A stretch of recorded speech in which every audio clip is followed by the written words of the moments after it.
10h midi, Sud Radio Média, Valérie Expert, Gilles Gansman. Bonjour à toutes et à tous, mercredi 26 septembre, bonjour Gilles. Bonjour Valérie. Et bon anniversaire Nicolas Charbonneau, bonjour. Merci Valérie. Merci d'être avec nous, vous êtes directeur des rédactions du Parisien aujourd'hui en France et nous allons parler des 80 ans du Parisien, le Parisien qui est... le journal de référence que tout le monde lit. Mais c'est vrai que moi c'est le premier que je lis le matin. Je lis toute la presse et je commence toujours par le Parisien. On va parler de ce numéro anniversaire. C'était dimanche dernier. Mais néanmoins, on peut retrouver les différents articles sur Internet. Et, vous avez réuni près de 80 personnalités sous l'œil de Nikos Aliagas. Vous m'avez dit qu'il avait été formidable. Il était formidable, Nikos. Il est arrivé. On connaît Nikos, animateur de télévision, mais on connaît moins et c'est pas un de ses petits talents. C'est un immense photographe, Nikos Aliagas. Il fait des expos. Il est arrivé des expos qui sont superbes en noir et blanc. Il a cette manière de photographier les visages, les attitudes, les mains. Et il est arrivé. Il a fait les photos de cette journée. Il est arrivé à 8h30 du matin. Il est reparti le soir à 20h30. Il avait fait 2500 photos et ça a été notre photographe officiel pour cette édition particulière. Quelqu'un d'une gentillesse absolue, je le dis. Et puis vous avez rassemblé des personnalités aussi diverses que Rachida Dati, Tony Estanguet, Karine Le Marchand, Thomas Soto. Il y avait beaucoup de gens de la télévision. C'est quelque chose d'important chez vous quand même, la télévision. De la télévision, mais pas uniquement. Thomas, il est connu parce qu'il a fait de la télévision, mais maintenant il fait de la radio ailleurs. Des médias. Des médias, mais pas uniquement. En fait, on avait 75 personnalités qui ressemblent aux Parisiens, en fait. Alors, quelques politiques, mais pas beaucoup plus que ça. Des gens qui font, vous voyez, des gens qui portent des valeurs. Il y avait la directrice de l'IGPN. La patronne de l'IGPN, la patronne de la brigade des mineurs, des acteurs, des actrices, des sportifs. Tony Estanguet, qui était quand même l'homme de... On avait fait une avec lui il y a une quinzaine de jours en disant que ça avait été l'homme de l'été, on pourrait même dire l'homme de l'année. Et j'ai demandé à Tony de faire l'éditorial du journal ce jour-là, parce qu'on était sur un sondage où on rappelait la fierté, et donc voilà la fierté d'être français avec toutes ces jolies valeurs, tout ce qu'on a porté pendant tout l'été, notamment à l'occasion des Jeux Olympiques, et il nous a paru naturel que Tony Estanguet fasse cet éditorial. Mais il y avait aussi Alain Ducasse qui nous parlait de la fierté de la cuisine française, Patrick Bruel sur mais aussi Richard Malka sur les communautarismes, mais aussi Rachel Kahn, mais aussi... Mais est-ce qu'il y avait un invité de 80 ans? Il n'y avait pas d'invité de 80 ans. En revanche... Un invité qui était né à la naissance du journal. Alors oui, ça pas loin. Mais surtout, 3 jours plus tôt, on a fait quelque chose d'assez formidable. Il faudra refaire. On a réuni, vous savez, on a aux Parisiens ce qu'on appelle le face au lecteur. Oui. C'est-à-dire une personnalité qui est interrogée par nos lecteurs, un panel de lecteurs. Et là, on s'est plié nous-mêmes à ce jeu où on a fait venir 120 lecteurs dans l'auditorium du Parisien. C'était mardi dernier. Et ce sont ces lecteurs qui nous ont posé à nous des questions et c'était très touchant et très bienveillant, parce qu'on voyait, et là il y avait effectivement des lecteurs un peu plus âgés, certains étaient nés en même temps que le journal Le Parisien Libéré, et on voyait à quel point le journal est un créateur de liens. Évidemment, c'est vraiment ce qu'on cherche à faire. Et une dame qui me dit, vous savez, moi, quand le Parisien n'est pas là le matin, ma journée est gâchée. C'est quand même merveilleux aujourd'hui. Mais c'est vrai que ça fait partie, en tout cas pour ceux qui le lisent, ça fait partie de notre vie, en fait. Je dis de notre vie parce que moi, ça fait des années, bien avant que vous y soyez, que je le lis. Et c'est un rituel du matin. Votre routine matinale, comme ça. On fait des études avec nos lecteurs pour savoir qu'est-ce qui leur plaît dans le journal. Alors, il y en a qui viennent pour les pages hippiques, par exemple. Nous avons 4 pages de pronostics hippiques chaque matin, et c'est sacro-sainte page. Il ne faut pas y toucher, jamais. Vraiment, il y en a qui viennent parce qu'ils nous disent moi, je commence par l'horoscope. Moi, je commence par la météo. Moi, évidemment, les jeux, les mots fléchés, les cases sont trop petites, trop grandes, dures, pas assez dures, moyennement dures. Bon. Mais en fait, c'est ça un journal. C'est que chacun va y trouver ce qu'il souhaite. Mais un journal, je dis toujours aux équipes, ne soyons pas plombants, ne soyons pas... Ça veut rien dire faire le journal des bonnes nouvelles, ça veut rien dire de faire le journal des mauvaises nouvelles non plus. Un journal, c'est comme la vie. Dans la vie, on sourit, on pleure, il y a de l'émotion, on emmène les gens à la découverte du bout de la rue au bout du monde. Allez, on va passer au zapping. Sud Radio Média, l'instant zapping. Alors, vous savez, ici à Sud Radio, on sait accueillir nos invités, on met le tapis rouge, on offre du champagne. Et on peut la photo, quand même. Et la photo, on va parler des 80 ans du Parisien et le supplément avec 80 personnalités. Ah bah... Son Pascal Praud, je vous ai dit que je savais vous accueillir. C'était la boulette. C'est sympa. Écoutez. C'est sympa.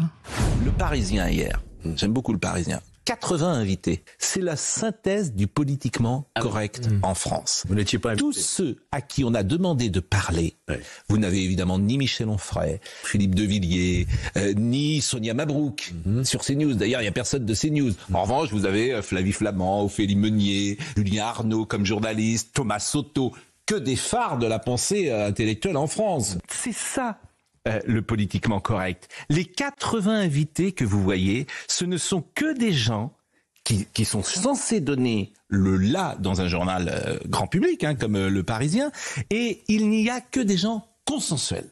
Oui. Et donc qui sont par définition un peu déconnectés. Alors, comme on a pris un peu de retard, je vous propose de réagir à tout ça après la publicité et on va continuer le zapping. La terrible maladie de Charcot dont était atteint Loïc Rézibois, qui a milité jusqu'au bout pour qu'une nouvelle loi sur la fin de vie soit adoptée, puisque il va falloir retourner faire une nouvelle loi puisqu'il y a eu la dissolution. Hier, il a été délivré, il est décédé de ce corps qui était devenu sa prison. On a réentendu certaines de ses paroles. Alors évidemment, il faut tendre l'oreille. Sur France 2, il était dans le 20h de France 2. Loïc Rézibois ne peut quasiment plus se passer de son respirateur. Il est totalement dépendant. Son corps est devenu sa prison.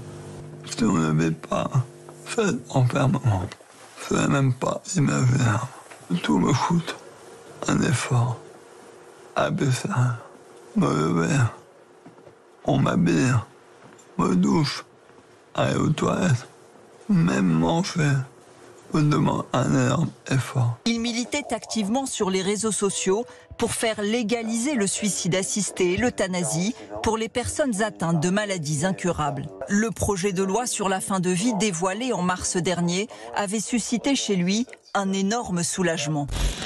Sur un sujet si compliqué, est-ce que le Parisien peut prendre parti ou pas ? Bien sûr. Dans le numéro des 80 ans, d'ailleurs, il y avait un très très joli papier sur Olivier Goy, qui lui aussi est atteint de la maladie de Charcot. Tout à fait, c'était un très joli papier qui était signé de David Larramendy, le patron du groupe M6. Mais on prend position très régulièrement. Pourquoi ? Parce que on est le journal des lecteurs.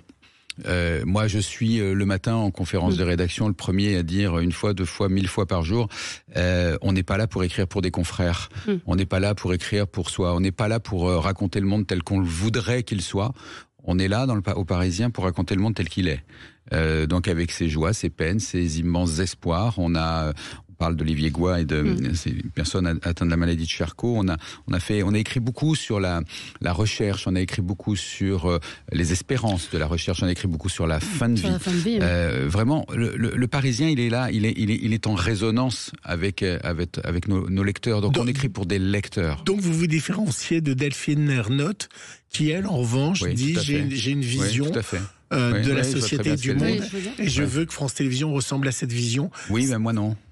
Non mais voilà, je suis là, nous sommes là, il y a 420 journalistes au Parisien, on est là pour raconter le monde tel qu'il est.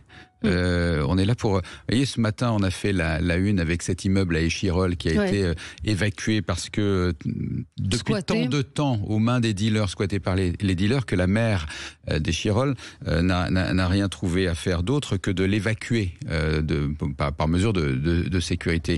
On raconte le monde tel qu'il est, en l'occurrence. Je peux revenir quand même sur ce qu'avait dit Pascal Praud. Non, je vous promets qu'on va vous donner du temps. Puisqu'on va parler des 80 ans après. Mais promis, on a du temps après la en une seconde. On aura beaucoup de temps. Maintenant, on va avoir le temps. Hier, Josiane Balasco et Hélène Vincent étaient sur le plateau de C'est à vous, Valérie, pour faire la promotion du nouveau film de François Ozon, Quand vient l'automne. Alors ça, c'est un titre poétique pour dire quand tu deviens vieux, quand tu deviens une vieille.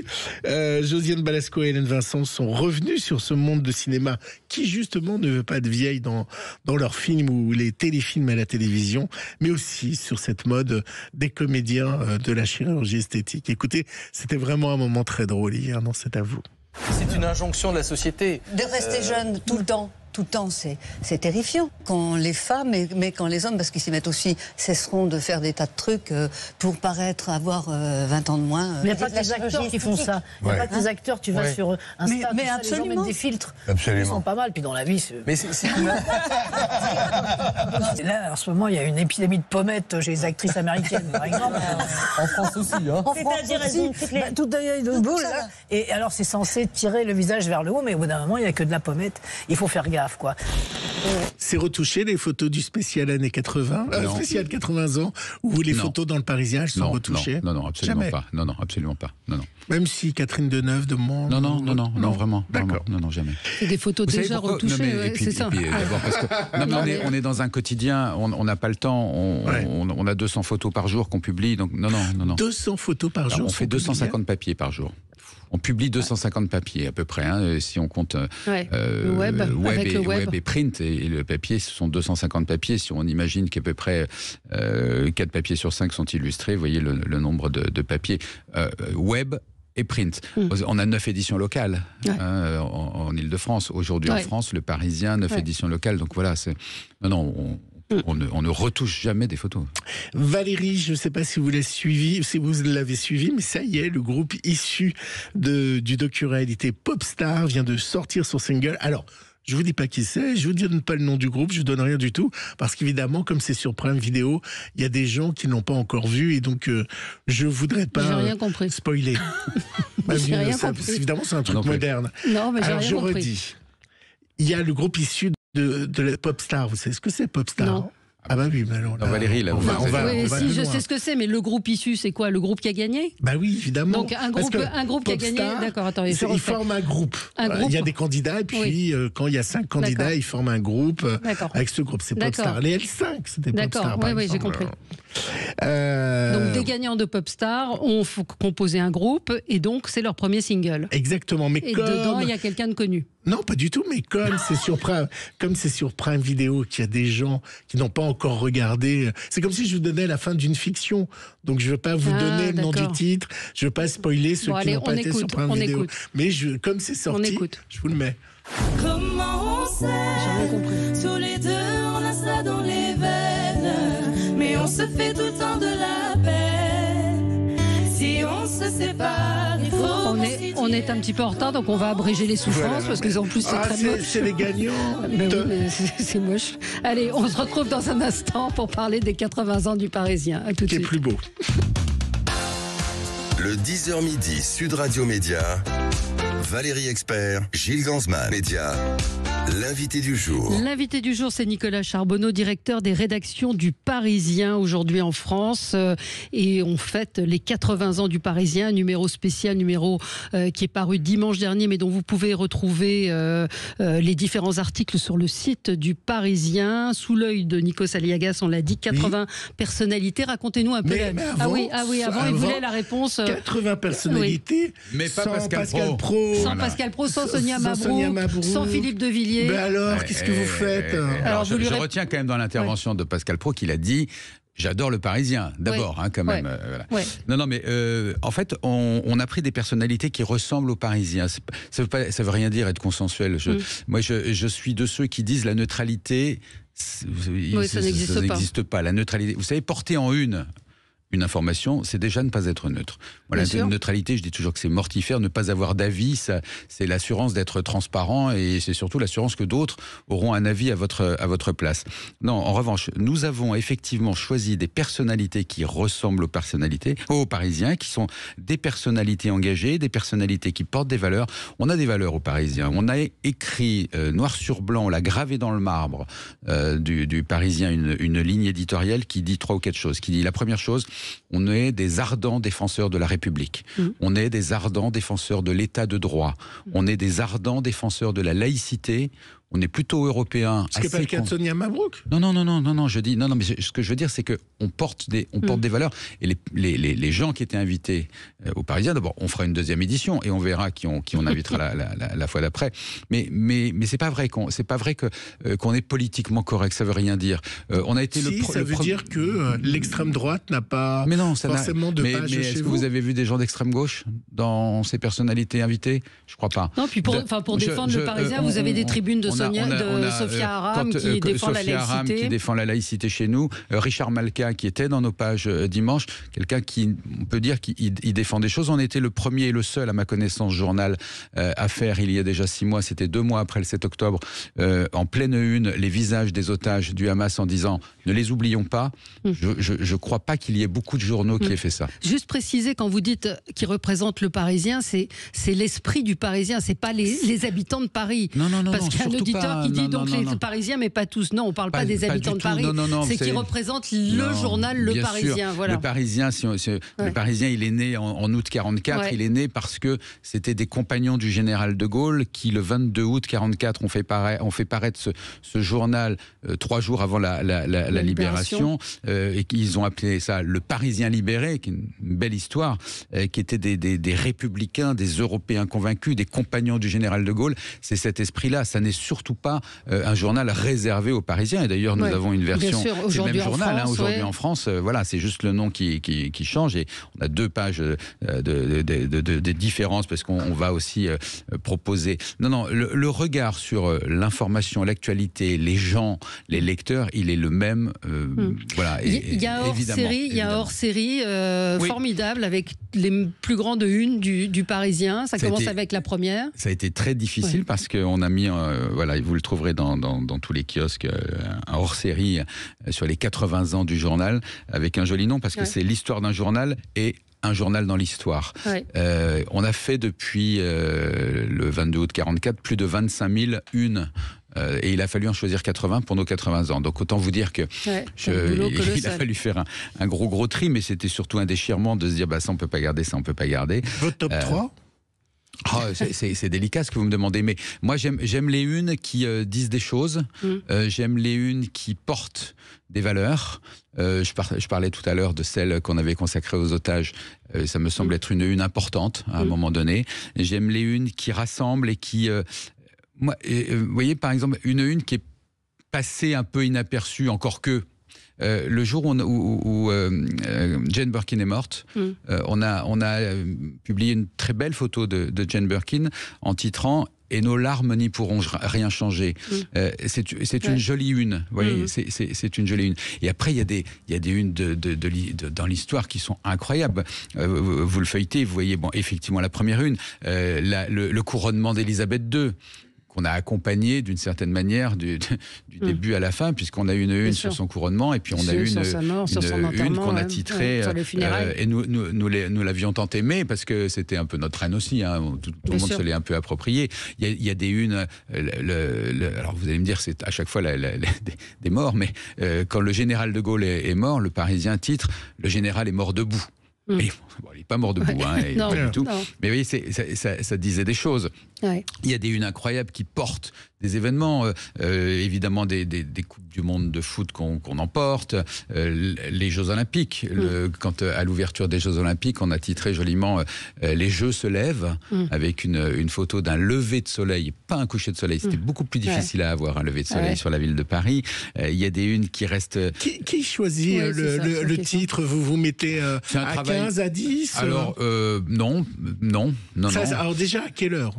Qui a le Final Cut aussi? Plein de questions. Plein de questions pour nos auditeurs. Il y a le Final Cut, c'est plutôt moi. Voilà, mais moi, ou en tout cas quelqu'un autour de moi à la direction. Voilà, mais tout ça se fait de façon collégiale. Et puis il y a des formes d'évidence aussi à un moment donné.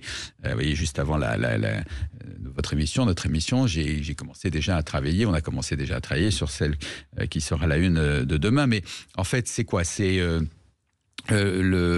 une information, c'est une photo pour accompagner une information, c'est qu'est-ce qu'on va mettre à la une, parce qu'il y a ce qu'on appelle le fait du jour, mais il y a aussi d'autres... voilà. Une, ça peut pas être juste une info, il faut aussi donner envie... Oui, mais chacun a son... Vous les trouvez pas belles, les unes de Libé, quand elles occupent tout le journal sans d'autres accroches? Oui, ça dépend. Alors, ils le font en général, justement, quand il y a un décès, par exemple. Et on attend les unes de Libé à cette occasion-là, souvent. Et puis, parce qu'ils ont une manière à eux de faire des jeux de mots, ils sont très forts. Bon. Mais bon, voilà, c'est pas nous. Voilà. Et donc, nous, on donne aussi envie de... Il faut qu'il y ait de la politique, il faut qu'il y ait de l'économie, il faut qu'il y ait des spectacles, il faut qu'il y ait des loisirs, il faut qu'il y ait de la télévision, il faut qu'il y ait du fait divers. Voilà, c'est tout ça, c'est la vitrine du journal, la une. Et pour répondre à la question à quelle heure elle est faite, on esquisse des premières hypothèses de une vers 16h, 16-17h, et puis on peut la changer jusqu'à assez tard. On peut même changer tout le début du journal, ça nous arrive très souvent de changer le début du journal à 19h, 20h. On boucle à 22h30, 23h30, on peut même aller jusqu'à minuit. Quand il y a eu les attentats du Bataclan, vous avez pu réagir ou pas? Oui, bien sûr, mais bien sûr, on réagit. Vous savez, la force du Parisien, je le disais tout à l'heure, c'est qu'il y a 400 journalistes qui sont tous ultra mobilisés, qui comptent pas leur temps, il y a beaucoup de talent, des expertises. On a un maillage en Île-de-France, on a 80 journalistes qui sont vraiment dédiés à l'Île-de-France, qui font un boulot formidable. Les pages sont formidables. Un boulot formidable dans les éditions franciliennes. On a des experts dans tous les domaines, en politique, en police justice, en médias aussi, c'est ce qu'on disait hors antenne. C'est chez nous que ça sort. Il y a une obsession du scoop. C'est la question que j'avais posée. Moi, je travaille évidemment en médias, donc je croise souvent Kevin Boucher ou Benoît d'Aragon. Exactement. Vous avez une force sur les médias et ils sortent souvent des scoops avant tout le monde sur les émissions de télé. Alors, vous n'avez pas révolutionné le monde, mais c'est des scoops très forts dans notre petit monde des médias. C'est une obligation, vous leur donnez, le scoop est le cœur du métier? Est-ce que c'est une obligation? Ils sont pas payés au scoop. Non, c'est une espèce d'obsession qu'on a tous. On parle des médias, on parle de nos spécialistes de police, justice, faits divers, c'est les mêmes. Tout le monde. Pourquoi c'est une obsession, le scoop? C'est parce que il faut que ça soit chez nous. Il faut que ce soit chez nous. On est ce journal. Je veux dire, on inspire des confrères, on va le dire. C'est ça. Vous faites l'actualité assez souvent. On inspire assez souvent. Aujourd'hui, si on prend Échirol avec ses squats, c'est repris partout. La une qu'on a faite ce matin, je pense qu'elle sera traduite en sujet télé toute la journée, ici et là, sur des chaînes info, des radios, etc. Mais c'est très bien et j'en suis ravi. Oui, l'obsession du scoop.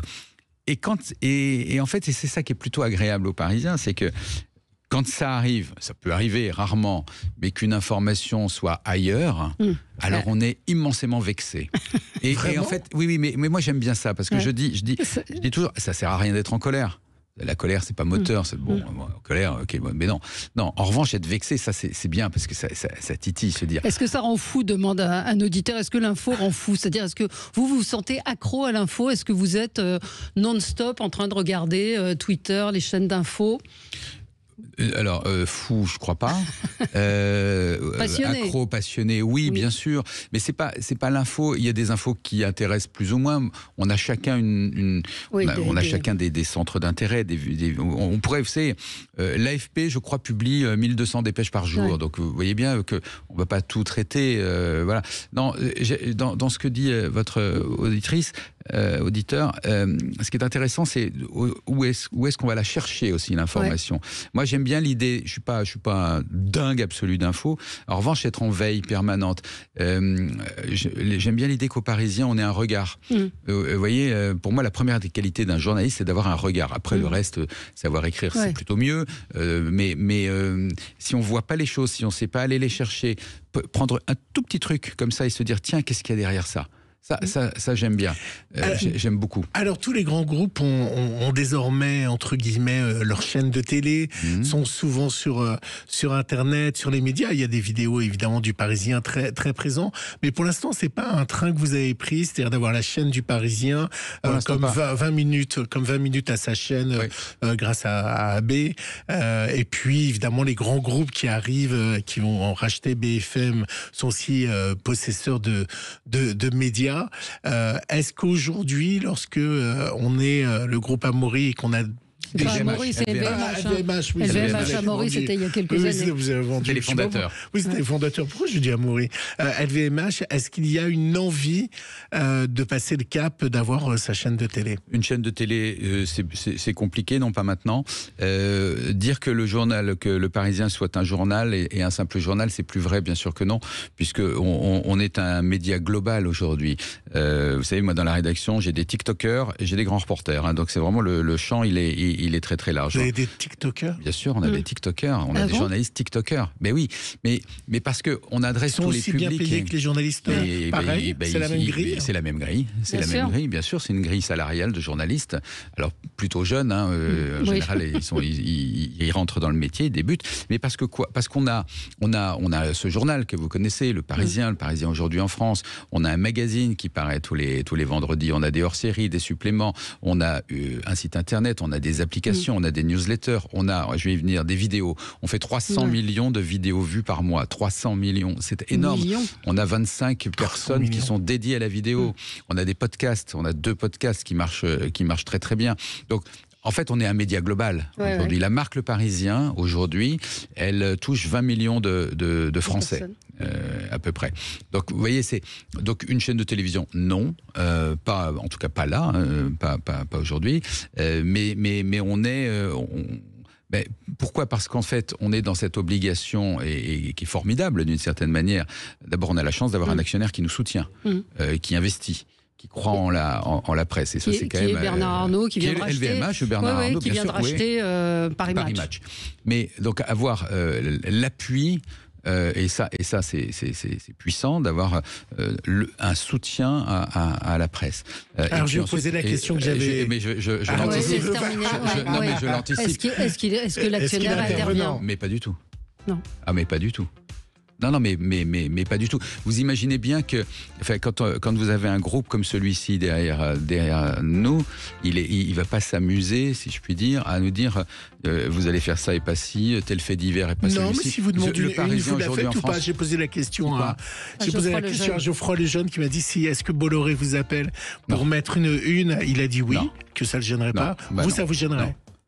Et ça n'arrive pas. Non, parce que en fait, c'est très séparé, c'est ça? Alors c'est très séparé et surtout, encore une fois, j'ai parlé de nos valeurs tout à l'heure. Je crois que ce sont des valeurs qui sont plutôt portées par le groupe qui nous soutient, et donc il y a pas de sujet. Sincèrement, il n'y a pas de sujet. 80 ans, vous serez là pour fêter les 100 ans? Je crois pas, non. Donc sur un article en ce moment, on parle de taxer les riches. Il n'aura aucune influence sur l'article que vous ferez sur les décisions du gouvernement sur taxer les riches. Non. Voilà, la question a été posée, la réponse a été faite. Voilà. Mais parce qu'on va le faire aussi à la manière du Parisien. Ça, c'est factuel. Ça veut dire quoi, taxer? Qu'est-ce que ça rapporte? Quels sont, vous voyez, on est dans du décryptage. On n'est pas un journal d'opinion. Et j'ai une dernière question rapide, je sais, Valérie. Est-ce qu'il y a des articles faits avec l'intelligence artificielle dans le Parisien? Et est-ce que ça arrivera? Non, je ne crois pas. Je pense que, en revanche, dire que l'intelligence artificielle ne passera pas par nous, ce serait une grave erreur. Parce qu'on voit, parce qu'on voit à quel point ça peut être une formidable aide au raisonnement, une formidable aide à mille choses. Je dis toujours, c'est une forme d'exhausteur d'intelligence humaine, l'intelligence artificielle. Mais pour en revenir à ce que je disais tout à l'heure, si vous n'avez pas le regard au départ, ça sert à rien. Ça sert à rien. Et le regard, l'intelligence artificielle, elle l'a pas encore. Merci beaucoup Nicolas Charbonneau d'avoir été avec nous pour parler de ces 80 ans du Parisien. Le hors-série, donc c'est l'histoire du Parisien, les meilleures unes, l'histoire d'un journal. Très très beau numéro, très intéressant parce qu'on voit la fabrication de ces unes. Et puis sur Internet, vous pouvez retrouver les différentes collaborations, les 80 personnalités qui ont participé à ce numéro anniversaire. Dans un instant, alors là, je vous le conseille absolument. Incroyable. C'est l'histoire de Valdimir, c'est ce beluga qui est mort, hélas, le 30 août dernier. C'est un document, moi, qui m'a scotché, mais vraiment, j'ai été happée par les images. Il y a un très bon papier dans le Parisien de ce matin. D'ailleurs, vous êtes au fait de l'actualité sur ce document qui sera diffusé sur Canal+ ce soir. Merci à vous, Nicolas Charbonneau. Merci. Dans un instant, on reçoit le réalisateur de ce doc. Le 10h midi, Sud Radio Média, Valérie Expert, Gilles Gansman. Sud Radio, le supplément média. Le supplément média, on a déjà commencé à parler avec notre invité Jérôme Delafosse, réalisateur, explorateur, ce soir sur Canal+ et sur MyCanal évidemment. Je vous conseille, je vous oblige à regarder Vladimir, la véritable histoire du beluga espion. Bonjour Jérôme Delafosse, merci d'être avec nous. Je vous le disais, j'ai été scotché par les images. A priori, moi je regarde les docs comme ça, c'est hypnotique, c'est-à-dire que racontez-nous l'histoire de ce beluga qui s'appelle Vladimir. Valdimir. Vald qui veut dire baleine en norvégien. Et Vladimir pour Vladimir Poutine, parce que ce beluga, il était repéré pour la première fois au large des côtes de Norvège en 2019. Donc il est arrivé vers le bateau d'un pêcheur et il était affublé d'un harnais sur lequel donc il s'est avéré. On a pu voir donc les inscriptions équipement Saint-Pétersbourg. Donc il a tout de suite été soupçonné donc d'être un espion à la solde des Russes. Sur lequel on aurait posé une caméra. Une GoPro. Oui, et puis même, en fait, les belugas, ils ont des sens, ils ont un 6e sens qui est donc un espèce de sonar sous-marin qui leur permet de détecter, par exemple, des nageurs de combat dans un port. Et donc, il y a plein d'utilisations possibles des mammifères marins. C'est avéré par le passé. Et donc nous, on s'est évidemment intéressé à ce beluga, comme la plupart des médias du monde entier. Et puis après, il y a une nouvelle histoire. C'est ça. C'est ça qui m'a moi séduit. C'est-à-dire que je me suis dit bon, on va nous raconter des histoires d'espionnage russe, mais pas du tout. C'est-à-dire que tout de suite, ça part sur l'histoire de ce beluga et de la rencontre qui est faite avec ce biologiste français qui vit où d'ailleurs? Aux Canaries. Voilà. Et là, on plonge dans cette rencontre incroyable qu'il fait avec ce beluga. Parce que pour rebondir sur ce que dit Valérie, le fait d'avoir été capturé par les Russes assez jeunes apparemment et séparés parce qu'ils vivent longtemps avec leur mère et ils ont une vraie vie familiale, a rendu ce beluga très proche des hommes et c'est à partir de là que l'histoire démarre. Complètement, c'est ce qui était moi même en tant que documentariste, je m'intéressais donc à cette histoire, mais je voyais pas ce que j'allais raconter de plus que la presse internationale. En revanche, quand j'ai vu que Fabrice Schnoller, donc ce scientifique un peu à part en plus, s'est engagé dans cette histoire, moi j'ai vu qu'il était là-bas avec le beluga. Je me suis dit, il est toujours au bon endroit au bon moment. Et donc on s'est retrouvés un peu plus tard et il m'a montré en fait toutes ses recherches. Et donc pour lui en fait ce beluga, ce qu'il faut savoir c'est que pour un scientifique étudier son travail, le langage des baleines et des dauphins, c'est extrêmement difficile parce qu'on passe 10 minutes avec une baleine et on repart à l'autre bout du monde. Voilà. Donc ce beluga, tout d'un coup, il avait en face de lui un animal qui connaissait, comme vous venez de le dire, les codes de la communication de son espèce et qui à la fois voulait être proche des hommes. Et il s'est dit, c'est la pierre de Rosette qui va me permettre de décrypter ce langage qu'on sait qu'il y a. Mais il ne parle pas. Il ne parle pas. Alors que les belugas parlent très facilement. Voilà, c'est vraiment les canaris des mers et celui-là, il est muet. Alors pourquoi, on ne sait pas, il y a plein de théories. Il faut regarder le doc.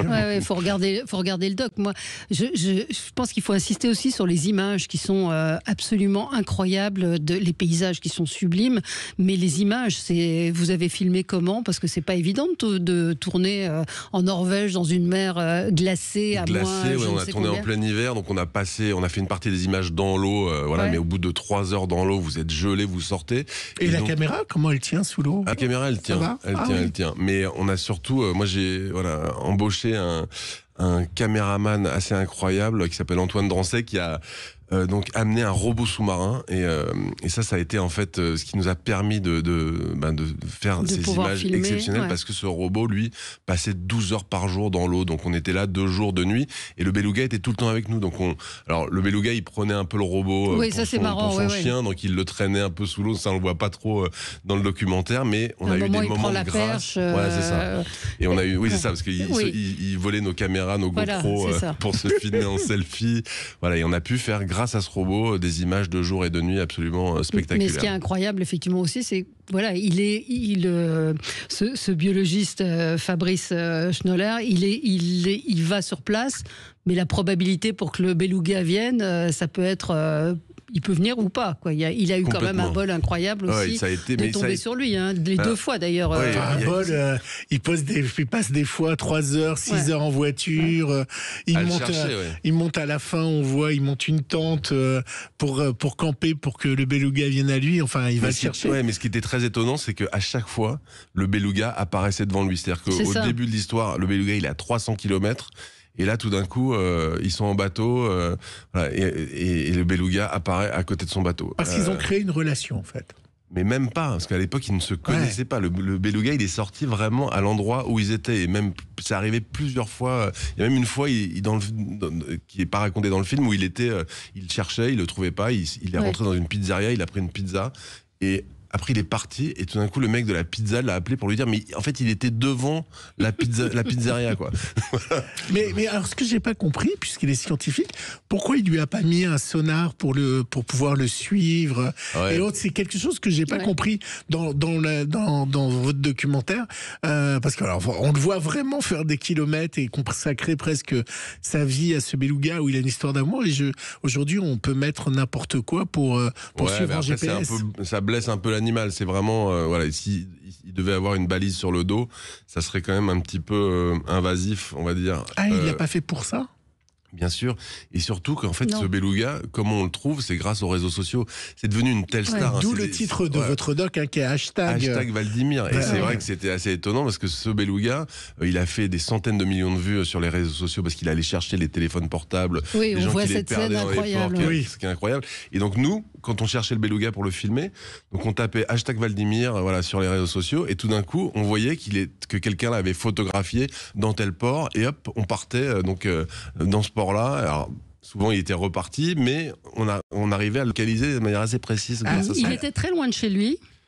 Ah oui, il était très loin de chez lui parce que c'est un beluga qui est sans doute né en Sibérie orientale. C'est ça, voilà, qui a ensuite été ramené dans les eaux norvégiennes. Dans le port de Mourmansk en Russie. En fait, ce qui est assez drôle, c'est que si vous allez sur Google Maps, par exemple, vous regardez aujourd'hui l'image satellite dans la rivière Kola, on voit très clairement la base des belugas avec les belugas dans des cages qui sont accolés à une base navale russe. Donc voilà, donc c'était là. Donc il est parti complètement dans l'ouest de la Russie et ensuite il a passé la frontière. On ne sait pas trop. On ne sait pas très bien ce qui s'est passé en fait sur l'histoire. Il y a quand même une forte probabilité. Mais il a pu être apprivoisé, c'est-à-dire comment on explique le comportement qu'il avait justement. Il a été dressé. C'est ça. Il répondait très clairement aux signes en fait que font les dresseurs de mammifères marins. Oui, pourquoi il n'a pas de sifflet comme on voit dans certains parcs? Non, mais c'est vrai.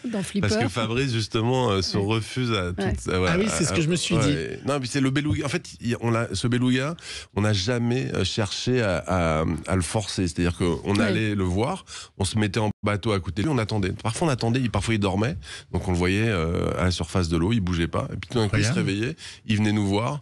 Mais il y a des moments, il vient vous voir, par exemple la nuit, il vient taper sur la coque de votre bateau pour vous réveiller, pour jouer avec vous, quoi. Donc voilà. Et puis si on n'y va pas, le lendemain matin, il se barre, il fait la tronche et on faut attendre 4 fois avant qu'il revienne. Peut-être expliquer. Est-ce que Fabrice va continuer? Lui, il continue ses recherches. Est-ce que ça lui a apporté quelque chose en termes de connaissances, de savoir sur le langage? Bien sûr, parce qu'il a quand même réussi. Donc je veux pas spoiler, mais il a réussi à trouver quelque chose de précieux et rare. Absolument. Voilà que je réserve. Non, mais c'est pour ça, c'est pour que nos auditeurs regardent.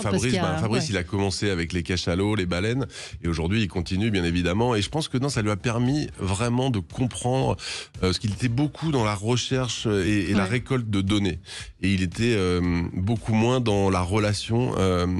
Et ce qu'il a compris, je pense, à travers Valdimir, c'est que ce beluga, il a la capacité à vous faire comprendre en fait qu'il faut aussi être dans le partage et que le meilleur moyen d'étudier les baleines, c'est de collaborer avec elles. Il faut qu'elles soient volontaires pour ça. Et on a appris que Valdimir était mort. Il y a une polémique actuellement. On ne sait pas. Non, il n'y a plus. Il y a plus. Ils ont dit qu'il était mort de dénutrition. Après, ça reste assez mystérieux. Oui, bien sûr. Bon. Est-ce qu'il a pris 2 balles d'après vous? Est-ce qu'il est mort de faim? Ce qui est très bizarre. Oui, 20 minutes a sorti en France qu'il était mort de fait de ne pas nourrir. Mais à côté, il y a Le Point et Libération qui pensent qu'il s'est vraiment pris 2 balles. Quelle est votre position, vous qui êtes le chercheur? Moi, on va réserver, et je parle dans le nom de Fabrice aussi, on va réserver un peu notre réponse là-dessus, parce qu'il y a un résultat d'autopsie final qui va sortir dans les jours qui viennent, donc on saura très clairement ce qui s'est passé, en tout cas on l'espère, mais en effet, il y a des circonstances très mystérieuses autour de cette mort, c'est-à-dire que voilà, il y a des traces sur le corps du beluga qui évoquent vraiment des blessures par balle. Et en effet, ils disent qu'il y avait un bâton dans sa gorge. Exactement. et qu'il y avait des organes défaillants. Donc aujourd'hui, on reste, nous, un petit peu sur la réserve parce qu'on ne veut pas faire enfler la J'ai été voir sur la télévision norvégienne et ils parlent plutôt de 2 balles. Voilà. D'accord. Mais non, mais c'est ça. Mais c'est très. Parce que les communiqués qui sont sortis disent l'autopsie révélait que son estomac était vide, que la plupart des organes étaient dégradés. Donc il y a cette conclusion. Après, il se nourrit depuis des années sous les fermes de saumon. Donc qu'est-ce qu'il mange des poissons. C'était là, c'est terminé, mais en tout cas, on vous conseille vivement d'aller regarder ce documentaire Vladimir, la véritable histoire du beluga espion. Vous passerez un moment formidable. Merci d'avoir été avec nous, Jérôme Delafosse, et bonne route puisque vous repartez en expédition. Nous, Merci dans un beaucoup. instant, on commente l'actualité. À suivre.